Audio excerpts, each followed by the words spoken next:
My name is Dana Mills, and the day I found out what my brother did, I was sitting in a bank office on a plastic chair holding a coffee I never touched. The loan officer slid a folder across the desk. "Ms. Mills," she said, "we need you to explain why your signature appears on these documents." I looked down at the paper. I had never seen it before in my life. "Because," I said slowly, "I didn't sign that." She nodded, like she already knew. "Ms. Mills," she said, "we record all our calls. Every single one." I'm Dana. I'm 36 years old. I live in Akron, Ohio. I manage inventory for a mid-size hardware distribution company. I've been doing it for 11 years. I'm good with numbers. I notice when things don't add up. I grew up in a house where my brother Terrell was the one everyone talked about. He had the personality, he had the ideas, he could walk into a room and make everyone feel like they'd been waiting for him. I was the quiet one, the one who showed up early and stayed late, the one who made sure the bills were paid and the details were handled. Our parents used to call us the dreamer and the backbone. They meant it as a compliment to both of us. I'm not sure Terrell ever saw it that way. When my father passed 4 years ago, he left us two things: a small life insurance payout, $40,000, split evenly, and his auto repair shop on Granger Avenue. Dad had built it from nothing over 30 years. 6 bays, loyal customers, a real business. He left it to both of us equally. Terrell wanted to expand. I wanted to be careful. We'd been going back and forth about it for months. I wasn't against growing. I just wanted to understand the numbers first. I wanted to see a real plan before we took on debt. Terrell said I was holding him back. I said I was protecting what Dad built. We were still arguing about it when everything fell apart. Before I keep going, where are you watching from today? Drop your city in the comments. And if this is your first time here, hit subscribe. New story every single week, and I promise they are worth your time. It was a Tuesday in March when I got the call from Midwest Community Bank. A woman named Carol asked if I could come in to discuss the business account. She said there were some documents that needed to be reviewed. She was polite but careful with her words, the way people are when they already know something you don't. I went in the next morning. That's when she slid the folder across the desk.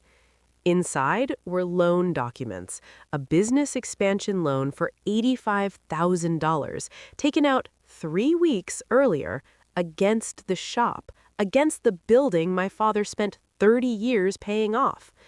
My name was on every page as co-owner and co-borrower. My signature was on the final authorization line. I had not signed anything.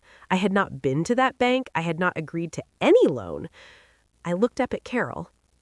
"I didn't sign these," I said. She folded her hands on the desk. "Ms. Mills, before we go any further, I want you to know that every conversation related to this account has been recorded. Every phone call, every authorization, everything." I felt something cold move through me. "How much has already been dispersed?" I asked. $60,000, she said. 3 weeks ago. I drove home. I called Terrell. He picked up on the second ring, which surprised me. I thought he'd let it go to voicemail. The bank called me. Silence. Terrell. "Dana, listen, I was going to tell you. I just needed to move fast. The contractor had another job lined up, and if I didn't secure the funds that week—" "You forged my signature," I said. "It's our business. You would have said yes eventually." "That is not how that works." "Dana, calm down. The money is already in the account. The renovation starts next month. This is good for both of us." "Did you sign my name, or did you have someone else do it?" Another silence. That silence told me everything. I didn't sleep that night. I lay in bed going through everything in my head. The timeline, the amounts, what I knew and what I still needed to find out. By morning, I had a list. What they didn't know was that I had been quietly building that list for longer than they realized, because this wasn't the first time numbers hadn't added up. 6 months earlier, I'd noticed small withdrawals from the business account. $50 here, $100 there. Nothing dramatic, but consistent. I had written every one of them down. Dates, amounts, descriptions. I hadn't said anything yet. I'd been waiting to understand the full picture before I moved. Now, I had the full picture. There was one thing nobody had checked: the bank's phone records. Every call made to authorize account changes. Every voice on every recording. I hadn't made any of those calls. But someone had called, used my name, and approved an $85,000 loan. And the bank had recorded every word. I called a woman named Shirley Patterson. She was a small business attorney who had done some work for a friend of mine 2 years back.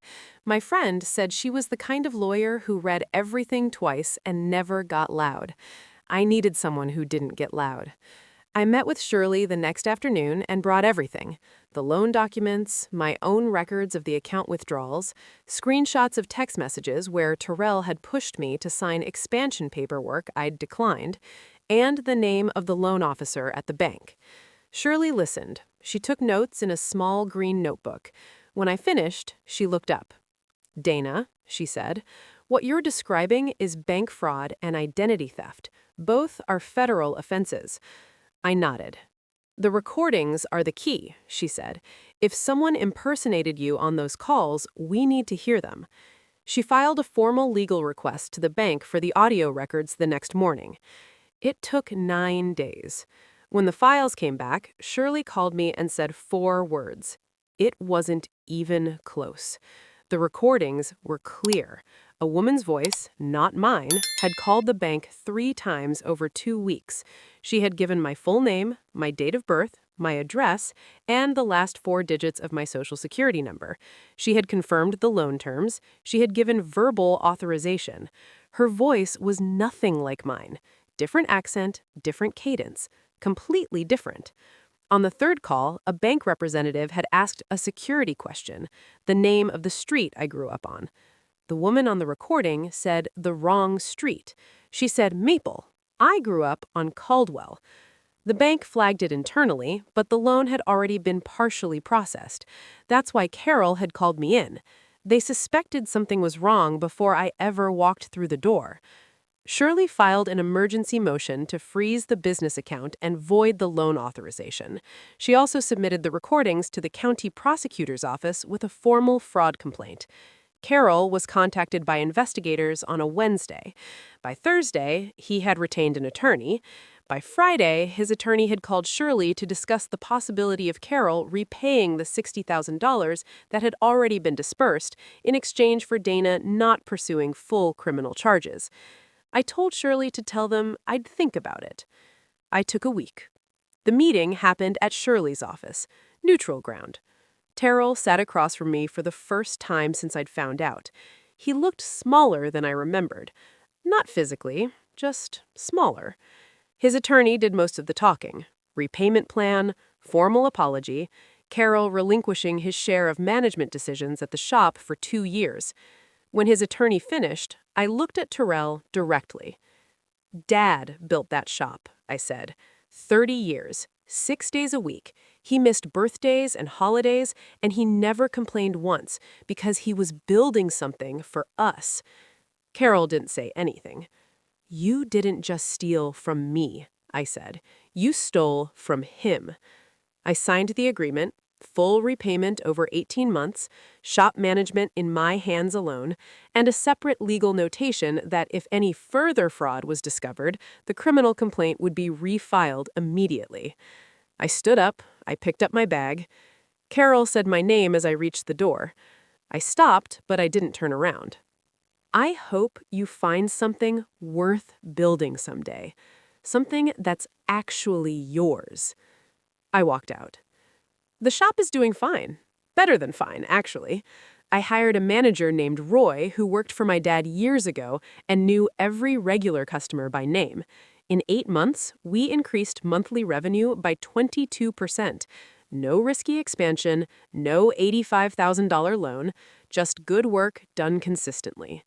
I drink my coffee on the same stool my dad used to sit on when he did the books at the end of the day.